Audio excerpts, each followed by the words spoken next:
Eden, Net 25. Mr. President, good evening po. More than a month na pong naitatag yung ICI, going back to dun po sa issue ng ICI, may we know po kung meron na po bang nai-allot na budget o pondo para Mayroon sa... na? Kung meron na pong nailaang budget, may budget na po ba ang ICI para sa kanilang how much? Kasi po sinasabi ng I ICI don't last have the time. details kasi Nako, yan naman tayo. joke din eh. Kasi we had to once we appointed the people who were going to sit on the ICI, then they had to do the organizational part, and then we asked them, we won't tell you kasi nga talaga gusto kong ayoko makialam. So ang Marimar, ayaw niya makialam, pero siya ang nag-build. Siya ang nag-initiate. Itong Independent Commission for Infrastructure. Di ba siya ang nagsabi na magtatayo siya, magagawa siya ng isang independent para mag-imbestiga dito sa mga anomalya. Tapos ngayon sasabihin nyo, ayaw nyo makialam. Over members of Congress. You may Even not like Senate. that rule, but that's the rule in our Constitution. That members of Congress can only be questioned in the Senate or in the House. The decision on jurisdiction. Yung jurisdiction ng ICC patungkol kay Tatay Digong. So, tapos na sana ang usapin kasi inamin na ng ICC, wala nga silang jurisdiction. Dapat pauwiin nyo na si Tatay Digong. Tuloy. This is the decision on jurisdiction of the court. So the position of the defense of the Duterte's counsel is that the court has no jurisdiction. Yes. Good morning mga kasama. Nandito na naman si Kuya Goods nagbabalik. At syempre, kung hindi ka pa nakasubscribe sa ating channel, pasubscribe na lang po at hit mo na rin yung bell para updated ka sa ating mga video. Para may mali, si South Korea magandang pakipagkamay at si Bongit na alarma ang sekretary ni Presi at tinigdigan ang kamay ng dalawa. Naku. Ito ay nakakahiya na tagpo dahil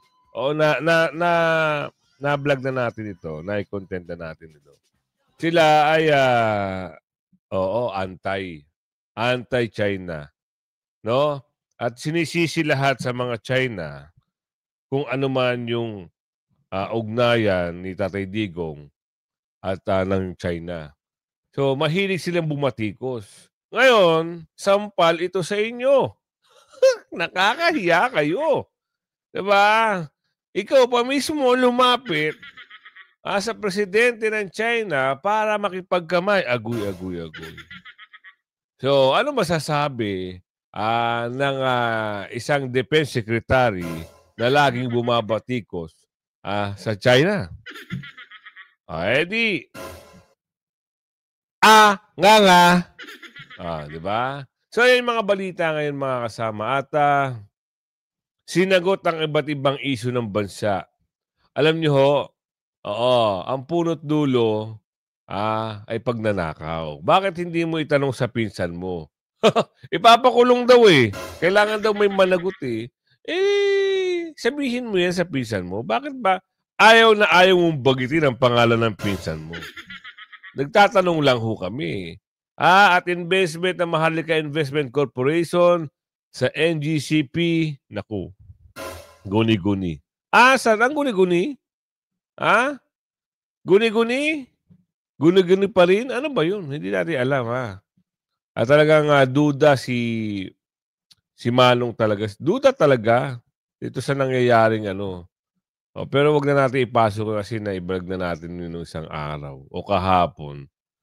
At yung mga ibang general talaga ay gusto na hong sumama sa November 30.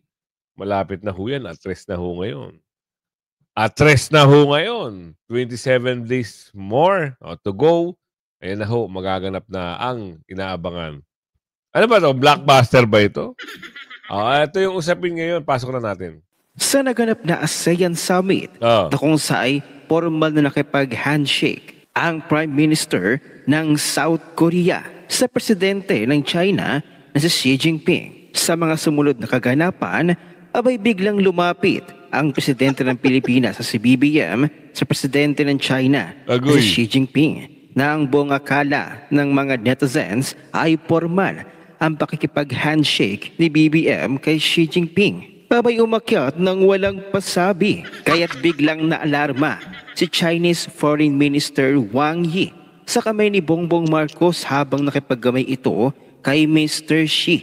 Abay bantay sarado, makikita nyo naman sa tingin pa lamang ni Foreign Minister Wang Yi sa kamay ni Bongbong Marcos. Imaginein mo nga naman, yung tinira mo sa ASEAN meeting tapos bigla-bigla kang makikipagkamay Tama. nang walang paalam. At hindi yun no?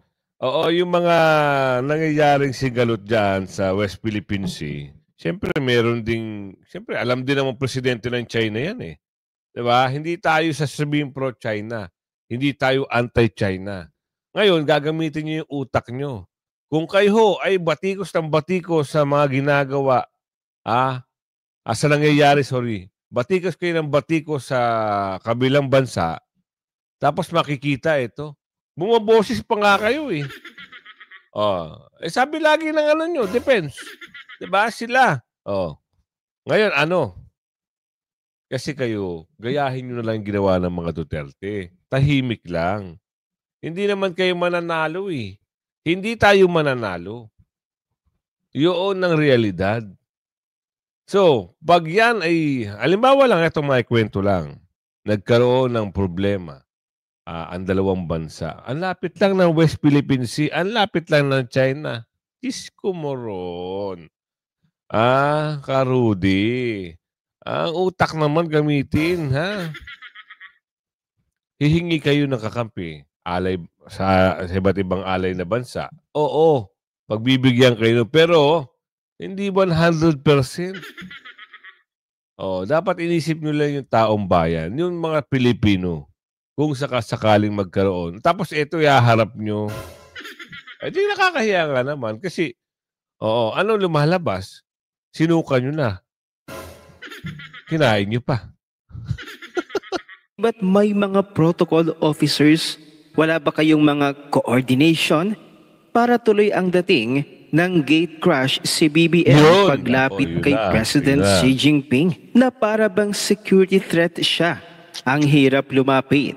Kaya pala gano'n na lamang ang reaksyon ni Minister of Foreign Affairs Wang Yi. Pagkatapos, ang pinapalabas pa ng mainstream media dito sa Yan. Pilipinas ay makasaysayan daw ang handshake ni BBM kay President Xi Jinping. Pero sige na, makasaysayan. Dahil ito, ang pinaka-nakakahiyang makasaysayang handshake sa buong kasaysayan na para bang kulang sa pansin lang at bigla kang aakyat ng stage at Na walang pasabi? Ay, isipin nyo Wala kang pasabi, walang information, walang timbre, tapos ganyan ang gagawin mo. Makasaysayan talaga. Makasaysayan. Makasaysayan nakakahiya sa taong bayan. bigla kang makikipagkamay. Ngunit ayon kay Marcos Jr., nais lamang niyang ipakita ang paggalang at mabuting pakikitungo. Kahit aminado Wait lang. Mabuting pakituto. Ganyan din yung mga pinagsasabi nyo noon Pero nung kalaunan, pagtatraidor din ang nangyayari. Diba? Ganyan din ginawa nila kay Tatay Digong ngayon pakikitungo. Diyos mo yung marimar naman. Huwag nyo kaming pinagluloko. Sobra na talaga yan, insan. siyang medyo delikado ang ganoong kilos sa gitna ng mga banyagang leader na bantay sarado ng kanilang mga gwardiya. Aniya, ang hirap lapitan talaga. Every time he comes in, ang hirap lapitan. He is surrounded by security guards. Biro pa ng Pangulo, ayokong mamilit. Baka suntukin ako ng security guard niya. Bagamat wala sa protokol, ang biglang paglapit, tinawanan na lamang ni Marcos Jr. ang sitwasyon at iginiit na mahalaga pa rin ang pagpapakita ng respeto sa kapwa leader. Alam ko na. Oo. Diyos mo yung marimar. Alam ko na kung ano nangyari. Kasi, di ba, inisnab na siya nung isang presidente na isang, di ba, hindi siya kinamayan. Ngayon siguro, napag-isip niya, wala na akong kakampi. Kaya gumawa ng paraan ng mama. Dito naman siya makipagkamay. Agoy. Bangon Pilipinas. Kaya marami ho ang mga retired general ay nagmensahe na at bibigay na rin sila ng pasabi na sila ay aatin doon sa malawakang rally na ba to, kilos protesta. Hindi natin na sigurado kung ano yung tema nila. Basta ang alam lang natin, lumalabas sa balita, sa November 30 ay meron ho. Meron ho, wala pang specific time, specific place kung saan yung venue. Oo, pero dapat magawan kagad ng ano ba tawag doon? Timetable. Timetable ba tawag doon? Ano ba bang mga pwede itawag doon? So ngayon, siyempre kailangan alam mo ang nangyayari. Kaya lagi kang tututok sa mga, kagaya na YouTube channel ni Kuya Goods, tutukan mo lagi yan. Andyan yung mga informasyon. Mga magagandang balita ba? Respeto pala yung lalapit ka lang ng walang paalam. Bigla-bigla ka na lamang aakit ng stage. At walang paalam na makikipag-handshake. Ayon pa kay Crisetio, it's too late for what ifs now. But if BBM did continue PRRD's foreign policy instead of pivoting towards US, I wonder anong infrastructure meron tayo? Anong financial deals and investments? Anong advantage or benevolent gift ang meron? Not us suffering the 60 pesos or $1 exchange rate and the very high tariffs. While the rest of the world now realize China's true power, PRRD was an early adapter and carefully steered us to neutral territory. Ngayon, hirap ang Pilipinas because for one, BBM. Ayun na, sa pool. Ano naman ito? Ano naman ng if China shows sincerity? Teodoro, we can talk. Abo. Nagbago ang tema ng mama. Tingnan natin kasi ito yung lagi nagsasabi. Siyempre siya nga naman yung Secretary ng Depensa. Tingnan natin kung ano ide-depensa niya ngayon dito kasi nakita na niya na kumamay ang kanyang boss dito sa presidente ng China. So ano yung implikasyon sa kanya nito? On what you mentioned kanina, sir, about not wanting to meet your Chinese counterpart, hindi ba important, sir, for ministers to continue conversation despite the tension? Well, of course it is important, but how can you have a conversation when the day before the ADMM, the Ministry of Defense of China came out with a statement that we have to mend our ways and or suffer the consequences and that the Philippines is blackmailing China? Would you offer to talk to somebody who slammed your country that way? Of course not. I mean, if I would be willing to talk, if there was a semblance of good faith. Kung nagpakita ng sinseridad, kakausapin ko bakit hindi. Pero kakausapin. Ay, nag-first move na nga yung boss mo eh. Ay, anong gagawin mo? Tatanong lang ho Nagtatanong lang kami. Kasi, wala sa usapin na parang ginawa niya, binigla niya, kumamay siya. Anong purpose? Anong purpose? Sige, sabihin natin, okay, ganito na lang. Sabihin natin na okay, mapagkumbaba na. Okay, given, mapagkumbaba na. Pero kasi, iwas-iwasan nyo kasi yung pagsasalita na naapektuhan yung boss nyo. Ang boss nyo pala ay mapagkumbaba. Ayan na, kumamay na sa presidente ng China. Ano ang implikasyon sa taong bayan? Lalong-lalo nakikita nila, nakikita ng lahat na talagang gigil na gigil kayo pag sa usaping China. Lalo na sa West Philippine Sea. Tuloy. Kapin mo na the day before, sinabi binablockmail natin ng China. Pagkatapos... Di ba sa inyo yun, TV4, sabi ni Aling Ledesma? Nagtatanong lang ho. Yung TV4 ata, parang, di ba ano nyo yun? Sila yung nagko-cover sa Malacanang, PTV4. Yun ang pagkakaalam ng nakakarami. Sabi ni Aling Ledesma, ano susunod? Magbago daw tayo ng mend your ways para biro mo magsasabi sila, gusto namin makipag-usap, mabait kami kung sasabihan ka on the other hand na gano'n. sampal sa mukha yun. Kaya hindi ko tatanggapin. At sinabi ko yun sa aking intervention sa ADMM Plus. At kinote ko ang isang tao na sinabi, resist unilateral bullying. So sinusunod lang naman natin ang sinabi. Sino nagsabi no? President Xi Jinping sa APEC. Kaya October sabi niya, we must resist unilateral bullying. Eh ba't pag tayo ang nagre-resist, ayaw nila? Ano reaction, sir, ng China? Wala. Sir, this Tapos, is hindi ready yung script eh. so this is the Ay, script lang so far pala. The Philippines signed with another Yes. country. No? But we're still seeing a lot of incidents involving the Chinese in the South China Sea.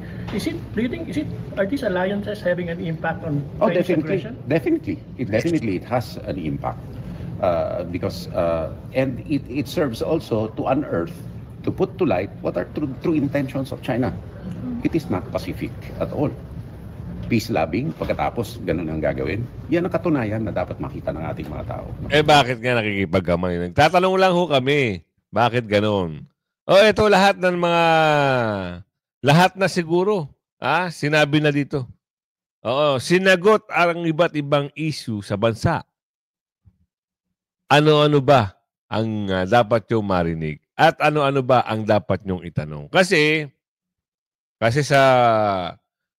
kung pagbabasihan nyo yung kanyang mga statement dito, merong kulang eh. Nakukulangan ng taong bayan. Kailangan nyo rin malaman.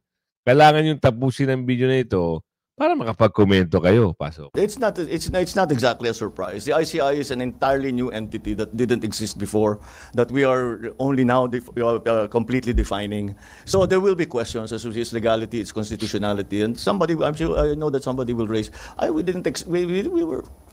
don't know about the others, but I was sure somebody would have an idea that maybe it's unconstitutional or that it's unlawful. We'll just have to answer those allegations, and we'll see how the Supreme Court decides. So I haven't looked into it in any great detail as yet. Of course, I will do that when I get back. But it's not a surprise. Maybe there will be more. We'll see. And we'll just have to explain what it is we're trying to do, and maybe the methodology of it, is something that needs to be amended. But still, the Solgen will defend us and defend our position in the Supreme Court, and we'll see how it ends. But I'm very confident that we are on safe legal grounds, because before we started even thinking about organizing the ICI, I made sure that I got legal opinions from the best legal minds that I know. Basta yung kilala ko talagang napakagaling ang legal mind. So the opinion that came back was favorable. So it is. I do believe we're on firm legal ground here. Thank you, Mr. President. Next question from Ivy, Billionario.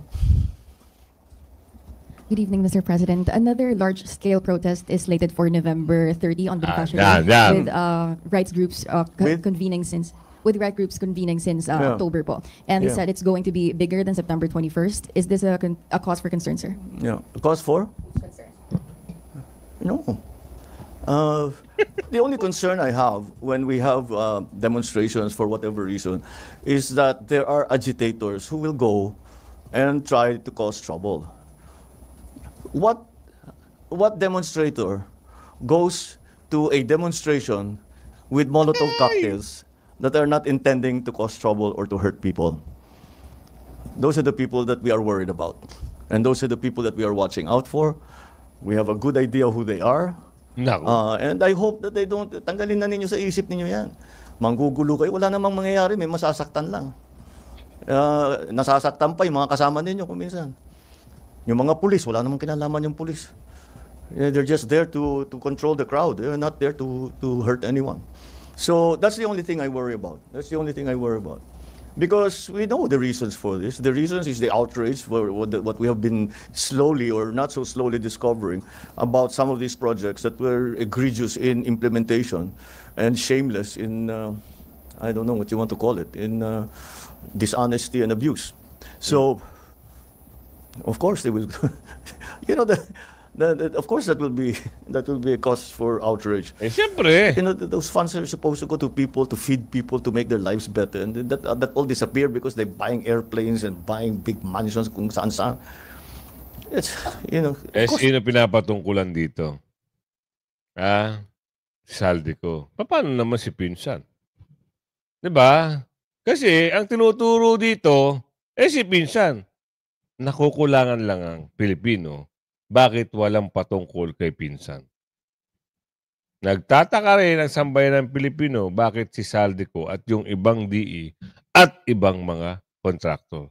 Tanong lang po namin, bakit wala si Pinsan? You'll be angry. Isipin mo, ang buhay nila ganyan, kami gutom. How can you be happy? Tanong nyo kay Pinsan kasi nasa kanya yung mali-malitan. Sabi sa video. Di umano ba ito o umano? Sabihin na lang natin di umano. Nasa kanya, hinahatid yung mali-malitang pera o basura. Nasa basura ang pera eh. Di ba? Ayun ang magandang itanong. Kasi nagtataka ang sambayan ng Pilipino, bakit ganun? Kulang na kulang ang kanyang statement. Laging wala sa script, wala sa cast ng napapag-usapan o isang pelikula o isang teleserye. Itong si Pinsan. Lagi na lang doon sa may malaking eroplano, maraming air asset, at yung mga bumibili ng mga luxury car. Bakit doon sa mali-malitang hinahatiran ng pera, hindi sila nababanggit? Ano kaya ang problema? Tuloy pa ba natin? Gusto nyo i-jump na natin dito sa pag-uusap. Hindi, tuloy natin para maganda. Para meron pa tayong idea. At meron pa tayong alam kung ano yung mga depensa. Kasi statement nito press briefing. All right. Thank you, Mr. President. ID, any follow-up question? That's all. All right. The next question from Eden, Net 25. Mr. President, good evening po. More than a month na pong naitatag yung ICI, going back to dun po sa issue ng ICI, may we know po kung meron na po bang nai-allot na budget o pondo para kung meron na pong nailaang budget. May budget na po ba ang ICI para sa kanilang how much? Kasi po sinasabi ng ICI I don't have the details kasi nako, naman tayo. Joke din Kasi we had to once we appointed the people who were going to sit on the ICI, then they had to do the organizational part, and then we asked them, we won't tell you kasi nga talaga gusto kong ayoko makialam. So ang Marimar, ayaw niya makialam, pero siya ang nag-build, siya ang nag-initiate itong Independent Commission for Infrastructure. Di ba siya ang nagsabi na magtatayo siya, magagawa siya ng isang independent para mag-imbestiga dito sa mga anomalya. Tapos ngayon sasabihin nyo, ayaw nyo makialam. Ano yun? Nagtatanong lang ho. Sanabi na lang namin, ano yung kailangan ninyo? How much will it cost? We will provide the fund. And it's not a big amount because it's really staffing, computers, printers, the usual office equipment. So so it keeps changing. The number keeps changing. So, but we can provide some. I don't know what the latest numbers are, pero kasi yun na nga, una yung staff. Yung mga reporter na to, nalilito na yung presidente Hindi niya na alam kung ano unahin niya ipaliwanag. I won't provide.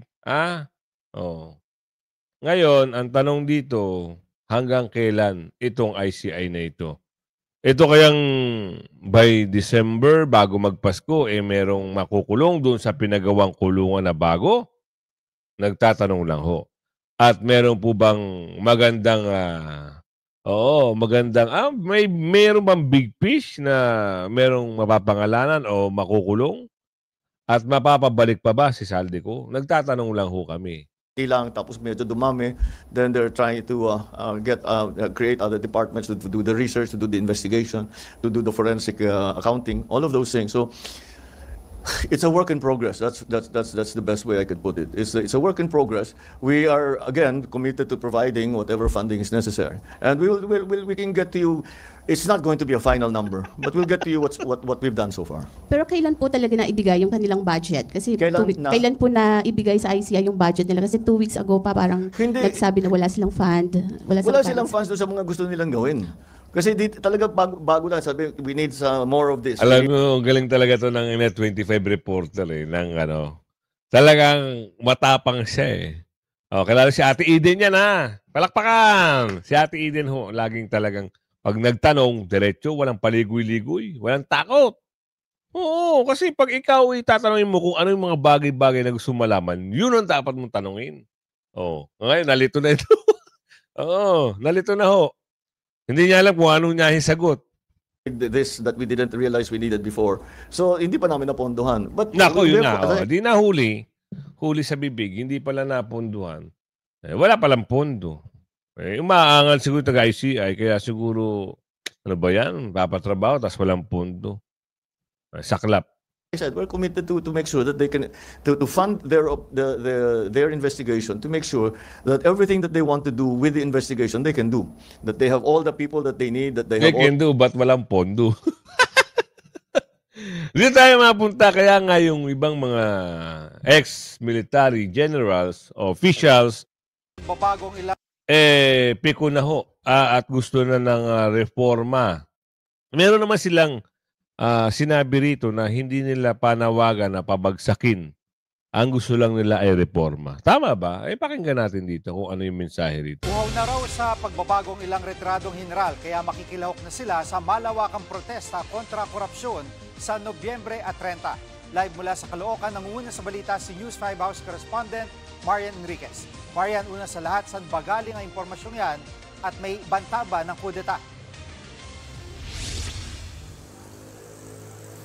Jiggy, galing nga yung impormasyong yan kay House Senior Deputy Minority Leader at Caloocan Representative Edgar Erice. Nakipagpulong daw sa kanya itong mga retired general at sinabi nga nilang sasali raw sila sa mga kilos protesta kontra korupsyon sa November 30. Pero paglilinaw nila, Jiggy, hindi nila ipapanawagan ang pagbibitiw sa pwesto ni Pangulong Bongbong Marcos. Ang tanging nais lang daw talaga nila ay pagbabago at reforma, tulad ng pagpapasanga ng ilang batas gaya ng pagpapatibay sa Independent Commission for Infrastructure o ICI at pagbubuwag nga po sa mga political dynasty. Nais din nilang higpitan ng mga polisiya sa eleksyon, partikular na sa mga political parties at paggastos ng mga partido at kandidato. Kwento pa nga ni Erice ay nakausap daw nitong mga retired general na ito si Pangulong Marcos bago pa ang September 21 rally. Pinost din ni Erice sa social media niya yung larawan ng meeting nila ng mga retiradong general. Narito ang pahayag ni Congressman Erice. General Senga, di ba, dating Chief of Staff, diba? General Sarmiento, PNP, yung dating DICT. Eliseo Rio. Eliseo Rio. Colonel Santiago ba yun? Kasi naiinip nga sila dun sa resulta ng investigation. Kawawa ang bayan kung ang ipapanawagan ay BBM resign. Kasi ang mangyayari niya, magkakagulo lang lalo. Pag na pumalit si Vice President Sara, kanya-kanyang ano na naman yan, paghihiganti. Di ba? At Marian, tila may impluwensya pa rin ang mga retiradong general sa hanay ng mga sundalo. May reaksyon bang AFP tungkol dito? Jiggy, sinusubukan pa nga natin kunin ang panig ng AFP pero wala pa rin silang tugon sa ngayon. Pero dati nang sinabi ng AFP na mananatili silang tapat sa konstitusyon. Kung matatandaan mo rin, Jiggy, mismong si AFP Chief of Staff General Romeo Bronner ang umamin noon na may mga retired general na nag-uudyok sa kanilang magkudeta. Pero nanaig pa rin daw ang katapatan sa serbisyo ng mga sundalo. At kahapon lang din, Jiggy, sinabi nga ni Bronner na tiwala pa rin si Pangulong Marcos sa AFP. Narito ang kanyang pahayag. Ang bilin niya parati sa akin is take care of the country. Make sure that... natin yan. Wala tayong makukuhang magandang balita dyan. Kasi sumusunod lang yan eh. Kagaya nga na sinabi ng isa, sila ay nagtatrabaho lang. Pero dapat naninilbihan kayo sa taong bayan. Para kayo sa taong bayan. Para yung ang motto ng pulis, to serve and protect. Para ano yung to serve and protect? Sino pala ang poprotektahan? Dapat pinoprotektahan nyo yung nagpapasahod sa inyo. Diba? Ang taong bayan. Hindi yung nagmamando sa inyo. Nagtatanong lang. Kaya nasupalpal ngayon. Ito si Bongjing ba to?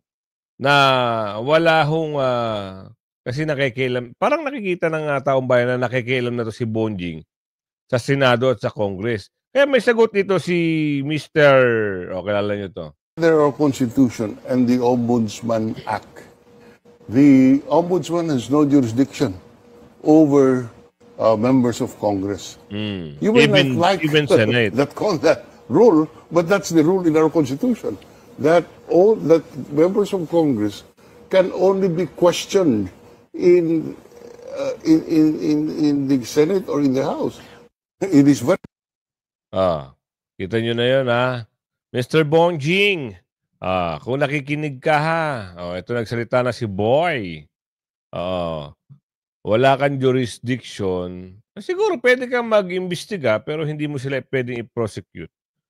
Kasi wala kang jurisdiction. Kung ako sa inyo, doon na lang kayo kung ano yung tamang trabaho. Sabi ni Aling Ledesma. Doon kayo tumutok. Pero kasi ang nangyayari, kakasuhan, kinasuhan, 2 senador, tapos yung mga usapin. Alam nyo kasi parang nagiging spokesperson na mama eh. Ano ito? Pasok nga natin to. Ano ba yung pag-uusap dito? Parang nakalimutan ko anong mga bagay-bagay ito eh. This is the decision on jurisdiction. Yung jurisdiction ng ICC patungkol kay Tatay Digong. So, tapos na sana ang usapin kasi inamin na ng ICC, wala nga silang jurisdiction eh. Dapat pauwiin nyo na si Tatay Digong. Tuloy. This is the decision on jurisdiction of the court. So the position of the defense of the Duterte's counsel is that the court has no jurisdiction over the case, and therefore the case should be dismissed because the Philippines has withdrawn from the Rome Statute, and that therefore the court has lost jurisdiction over the case of former President Duterte. Now, I consider this very important, Corina, because had it been granted by the court, and had the court agreed with the defense that there is no jurisdiction, then the case is all over. Wala pang final nun. Nagtatanong lang siya. Kung pumayag ba o umagri ba yung ICC doon sa desisyon ng korte, hindi ko alam kung sa Pilipinas o sa ibang bansa kasi maliit na clip lang to eh. Kung pumayag ang Supreme Court sa desisyon, tapos na ang kaso, pababalikin na ang Pangulong Duterte dito. Kung pumayag ang Supreme Court sa desisyon ng ICC o sa desisyon na nag-withdraw na tayo sa ICC noong pa man, ay nag-agree sila, kung umagri sila, tama. Ngayon, utusan nyo na Supreme Court, utusan nyo na magbigay kayo ng letter at ipadala nyo na doon sa ICC, utusan nyo na sila na pabalikin na sa bansa si Tatay Digong. Yan ang maganda. Kaya kung umabot ka sa video na ito, pakilike and share. Hanggang sa muli, bye-bye!